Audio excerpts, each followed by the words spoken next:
দর্শক, ফাইনালি বাংলাদেশের মার্কেটে লঞ্চ হয়ে গেল লাভার হাত ধরে আসা বেনকো V90।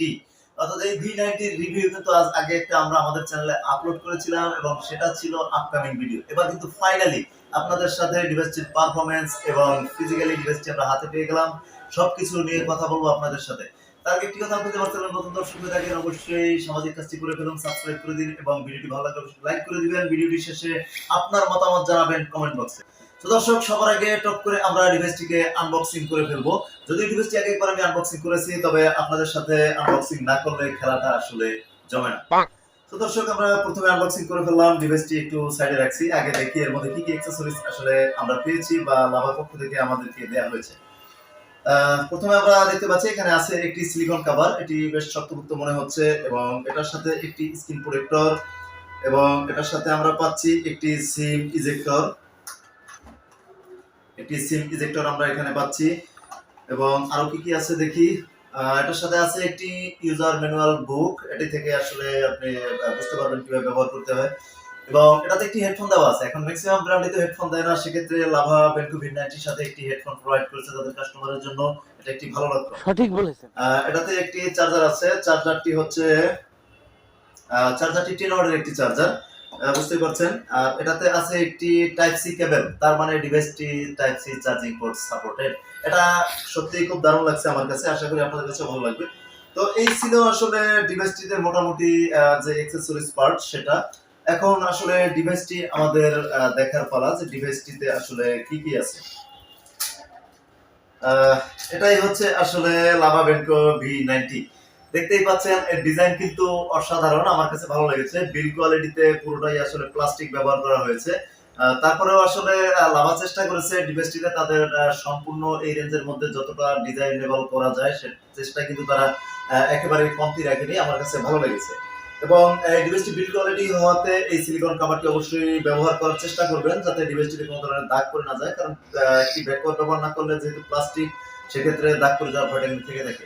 তো দেখতেই পাচ্ছেন কভারটি ব্যবহার করা বেশ ভালোই লাগছে, যদি একটু বড়সড় মনে হয়। তবে রিভিউর ক্ষেত্রে কভারটি একটু খুলে রাখছি সাইডে। দর্শক, এই ডিভাইসটি হচ্ছে 6.82 ইঞ্চি একটি স্ক্রিনের ডিসপ্লে এবং 720 নচ ডিসপ্লে, এবং এই ডিসপ্লেতে বেশ ভালো পরিমাণে চিন দেখা যায়, যেটা বেশ আমার কাছে বেশি মনে হয়েছে, আর একটু কম হলে ভালো হতো। এবং ডিভাইসটির যে ওয়েট ব্যালেন্স সেটা আমার কাছে একটু বেশি মনে হয়েছে।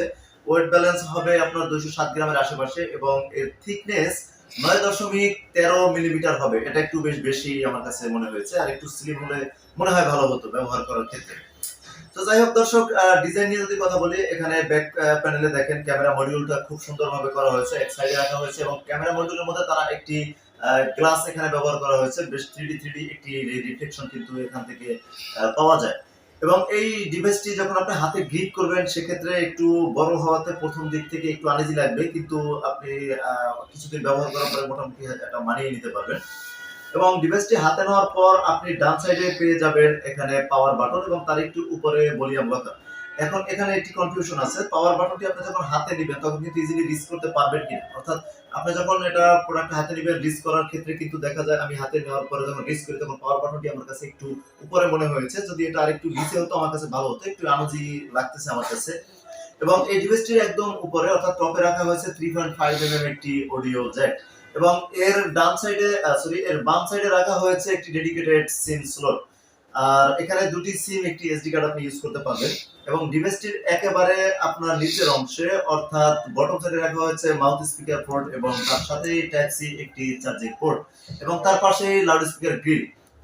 তো এটা মোটামুটি ভালো লাগছে আমার কাছে, এবং ডিজাইনটাও খুব সুন্দর লাগছে। সবকিছু মিলিয়ে মোটামুটি ডিজাইনের দিক থেকে বেশ ভালো লেগেছে।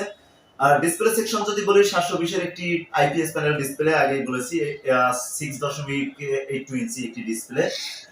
এবং এই ডিভাইসটির ফ্রন্টে কিন্তু দেওয়া আছে 2.5 কর্নিং গরিলা গ্লাস। মোটামুটি পান্ডা গ্লাস দ্বারা এটা গরিলা আর পান্ডা একই প্রায় সেম। তো এটা প্রোটেকশনটা মোটামুটি ভালো লেগেছে আমার কাছে। এবং দর্শক, এই ডিভাইসটিতে আপনি স্টোরেজ সেকশনে পেয়ে যাবেন 4GB র্যাম, অর্থাৎ 4GB র্যাম, এবং এটার সাথে 3GB পাচ্ছেন এক্সটেন্ডেড ভার্চুয়াল র্যাম, যেটা আপনি এক্সটেন্ড করতে পারবেন 3GB পর্যন্ত, এবং 64GB ইন্টারনাল স্টোরেজ। এবং দর্শক, এই ডিভাইসটিতে আপনি 64GB পাচ্ছেন, এবং এর সাথে আরেকটি ভেরিয়েন্ট আসার সম্ভাবনা আছে যেখানে 128GB, অর্থাৎ 4GB সাথে 128GB একটি ডিভাইস আছে, সেটি এখনো মার্কেটে লঞ্চ হয়নি। সেটি আসলে এর ভেরিয়েন্ট অবশ্যই আপনাদেরকে জানিয়ে দেওয়া হবে। এবং এই ডিভাইসটির ক্যামেরা মডিউলে এখানে ট্রিপল ক্যামেরা সেন্সর সেটআপ করা হয়েছে। মেইন ক্যামেরা শুধু রাখা হয়েছে 16 মেগাপিক্সেল এবং দুটি নাম্বার গেম খেলা হয়েছে। এই দুটির কত মেগাপিক্সেল সে হদিশ পাইনি, তবে এখানে যতটুকু মনে হয় যে ডিজিএ ক্যামেরা হবে। তো এটা কোনো কাজে না আসলেও দেখার ক্ষেত্রে বেশ মোটামুটি আপনার কাছে ভালো লাগবে দেখার জন্য। আর এটার ফ্রন্টে ব্যবহার করা হয়েছে 8 মেগাপিক্সেলের একটি ক্যামেরা সেন্সর, যা মোটামুটি ভালোই কাজ করে। দুটি এবং ব্যাক এবং রিয়ার দুটি ক্যামেরার আসলে পারফরম্যান্স মোটামুটি ভালো ছিল। দর্শক, এই ডিভাইসটিতে সিকিউরিটি সেকশনে যে ফিঙ্গারপ্রিন্টটি আছে সেটি মোটামুটি ঠিকঠাক জায়গায় মনে হয়েছে। একটু নিচে হলে ভালো হতো, তারপরেও মোটামুটি ঠিকঠাক আছে এবং এটা যতটুকু ফাস্টার কাজ করে তো এটাও ঠিক আছে বাজেট সেগমেন্টে। দর্শক, ডিভাইসটির বাজেটটি একটু বলে দেই। বাজেট সেগমেন্ট বারবার বলছি, এটার কারণ হচ্ছে ডিভাইসটি হচ্ছে 10,690 টাকা, অর্থাৎ 464 3GB ভার্চুয়াল RAM এক্সটেন্ড করতে পারবেন 10,690 টাকা। এটা আমার কাছে ভালো লেগেছে। বর্তমানে মার্কেটে বুঝতে পারছেন যে পরিমাণে আসলে প্রোডাক্টের দাম ঊর্ধ্বগতি, বা যে পরিমাণে কনফিগারেশন কম দিয়ে বেশি দামের প্রোডাক্ট আমাদের কিনতে হচ্ছে, সেক্ষেত্রে এই ডিভাইসটি 10,500 টাকার আশেপাশে করা হয়েছে 10,690 টাকা, তাতে 4GB RAM। এটা বেশ ভালো ছিল।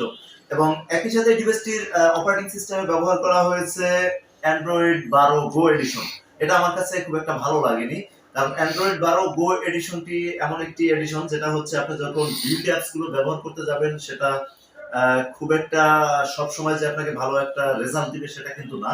এখানে হচ্ছে অনেক সময় দেখা যায় এই অ্যান্ড্রয়েড গো হওয়াতে আপনি যখন কোনো অ্যাপ্লিকেশন রান করেন কিছু কিছু সময় দেখা যায় সেটা ল্যাগ করার একটা সম্ভাবনা কিন্তু থেকে যায় এবং সেটা করেও। তো সেক্ষেত্রে এই ফোনটিতে সাজেশন থাকবে আপনার যে লাইট ভার্সন গুলো আছে, Facebook Lite, Messenger Lite, YouTube Go, file Go, এই ধরনের গো ভার্সন গুলো যদি আপনারা ডিভাইসটিতে ইউজ করতে পারেন সেক্ষেত্রে আশা করি আপনারা খুব ভালো একটা পারফরম্যান্স কিন্তু ডিভাইস থেকে পাবেন। আর দর্শক, এই ডিভাইসটির প্রসেসর সেকশন নিয়ে যদি কথা বলি, প্রসেসরে দেওয়া আছে ইউনিসকের এসি 9363 এর একটি চিপসেট, যেটি হচ্ছে 1.6 গিগাহার্টজ এ রান করবে এবং এটি অক্টা কোর। এবং এই ডিভাইসটির ব্যাটারি সেকশন নিয়ে যদি কথা বলি, ব্যাটারি সেকশনে আছে 5000 mAh এর একটি ব্যাটারি, যেটি চার্জ হবে 10 ওয়াট স্পিডে এবং আপনার বক্সে পেয়ে যাবেন 10 ওয়াট। এবং ভালো দিক যেটা সেটা হচ্ছে এটাতে টাইপ সি একটি চার্জিং কেবল পাচ্ছেন, অর্থাৎ টাইপ সি পোর্ট পাচ্ছেন। তো সেক্ষেত্রে আপনি এটা চার্জ দিতে 2 ঘন্টার আশেপাশে সময় লেগে যাবে। আর এই ডিভাইসটি একেবারেই পারফরম্যান্সের ক্ষেত্রে গেমিং ফোন না। যারা আসলে প্রথম অবস্থায় ব্যবহার করতে যাচ্ছেন একটি ফোন, যে যারা সেকেন্ডারি হিসাবে যে একটি রাপিডের জন্য ফোন আপনার দরকার, সেক্ষেত্রে এই ফোনটি আপনার হতে পারে একটি বেস্ট চয়েস। এবং যারা ফ্যামিলিগতভাবে ফ্যামিলিতে দেওয়ার জন্য যাদের বাবা মা ভাই বোন তাদেরকে একটি প্রাথমিক পর্যায়ে ফোন দিতে যাচ্ছেন, তাদের জন্য এই ফোনটি হতে পারে একটি ভালো ফোন।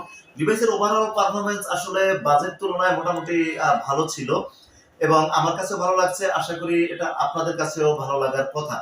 এবং এই ডিভাইসের যে আসলে ইন্টারফেস গুলো আছে সেগুলোও কিন্তু মোটামুটি বেশ ভালোই কাজ করে এবং বেশ কালারফুল দেখতেই পাচ্ছেন। আর স্ক্রিনের যে রিফ্রেশ রেট সেটা 60 হার্টজ এর আশেপাশে হবে হয়তো। এবং এই ডিভাইসটি নিয়ে আপনি যখন আউটডোরে ছবি তুলবেন সেটা যে রেজাল্টটা পাবেন সেটা আপনাদের দেখিয়ে দিয়েছি। সেটা লো লাইটে একটু ডিফারেন্স হতে পারে, কিছুটা আসলে নয়েজ হতে পারে, তো এটা দেখতেই পাচ্ছেন। তো সেক্ষেত্রে ওভারঅল পারফরম্যান্স হিসেবে আমার কাছে ভালো লেগেছে। এখন দর্শক, যদি বলি এই ডিভাইসটির কোন সাইডটা আমার আসলে একদমই ভালো লাগেনি আর কোনটা বেশি ভালো লেগেছে, সেক্ষেত্রে নেগেটিভ পজিটিভ সাইড যদি বিবেচনা করি, সেক্ষেত্রে ভালো দিক হচ্ছে এই ডিভাইসটির স্ক্রিনটি 6.82 ইঞ্চি একটি স্ক্রিন, এটা আমার কাছে বেশ ভালো লেগেছে। এবং এই ডিভাইসটিতে 16 ওয়াট ক্যামেরা ব্যবহার করা হয়েছে, ট্রিপল ক্যামেরা সেন্সর, এটা আমার কাছে পার্সোনালি ভালো লেগেছে। এবং এই ডিভাইসটিতে টাইপ সি পোর্ট ব্যবহার করা হয়েছে, 10 ওয়াটের একটি চার্জার, এটাও মোটামুটি ভালো লেগেছে বাজেট সেগমেন্টে। আর এখন যদি বলি এই ডিভাইসটি আমার কাছে কোন সাইড ভালো লাগেনি, সেটা হচ্ছে গিয়ে এই ডিভাইসটিতে অ্যান্ড্রয়েড গো ব্যবহার করা হয়েছে, অর্থাৎ অ্যান্ড্রয়েড 12 গো এডিশনটি ব্যবহার করা হয়েছে, সেটা আমার কাছে একদমই ভালো লাগেনি। এবং এই ডিভাইসটিতে আপনার যে সাইডের যে ভলিউম লকার সেটা হচ্ছে বা পাওয়ার লকার সেটা একটু উপরে, আমার কাছে আনইজি লাগছে, এটা আমার কাছে খুব একটা ভালো লাগেনি।